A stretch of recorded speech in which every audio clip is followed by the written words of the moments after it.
مسلمانوں کو فتح ملتی ہے تو اللہ کی مدد سے ملتی ہے. اللہ رب العزت پر توکل لوگوں کا برقرار رہے, کسی شخص پر ڈیپینڈ ہونا نہیں. میرے عزیزو, یہاں تو حضرت عمر فاروق یہ سوچتے تھے کہ خالد بن ولید پر ڈیپینڈ ہو کر نہ رہے, فتوحات اللہ کی طرف سے ہوتی ہیں. یہاں پتہ نہیں ایسے ایسے ڈھکوسلے پیر آئے ہوئے ہیں, کہتے ہیں بس ہمارے پیچھے رہو جنت تک لے جائیں گے, اور اس کے علاوہ تو کچھ ہوگا ہی نہیں تمہارا. یہ ہمارا حلقہ چھوڑو گے تو کہیں کے نہیں رہو گے.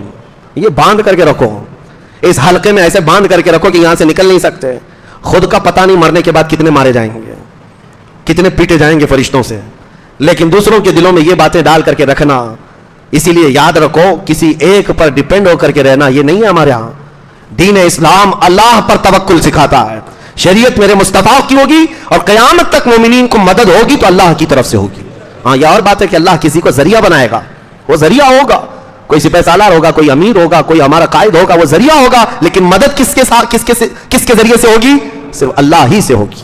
آپ سنیے سیدنا عمر بن خطاب کی دور خلافت کی یہ سرحدیں بڑھتی گئیں, کہاں تک پہنچی؟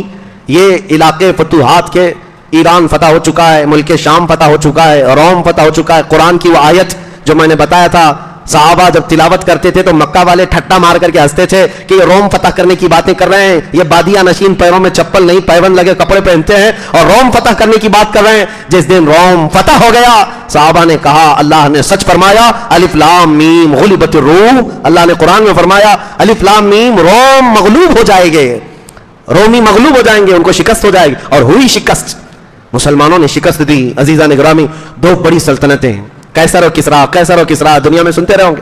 قیصر روم کے بادشاہ کو کہتے ہیں اور کسرا ایران کے بادشاہ کو, دونوں کو ختم کر دیا گیا. اس کے بعد سے آج تک نہ قیصر آیا نہ کسرا آیا, کبھی آیا ہی نہیں.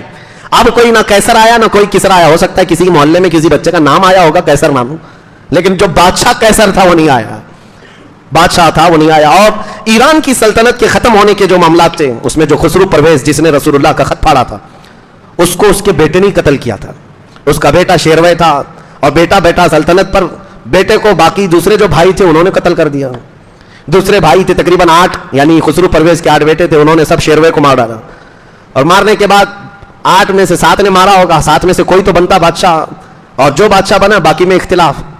رسول اللہ نے کیا فرمایا تھا, جس نے میرا خط پھاڑا ہے اللہ اس کی سلطنت کو ٹکڑے ٹکڑے کر دے گا. بھائیوں میں ٹکڑے ٹکڑے ہو گئے, سب الگ الگ لے کر کے ٹکڑیاں چلے گئے.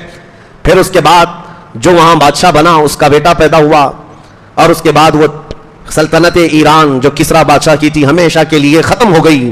آج تک ایران میں دوبارہ کسرا نہیں آیا, پرچم اسلام لہرا رہا ہے.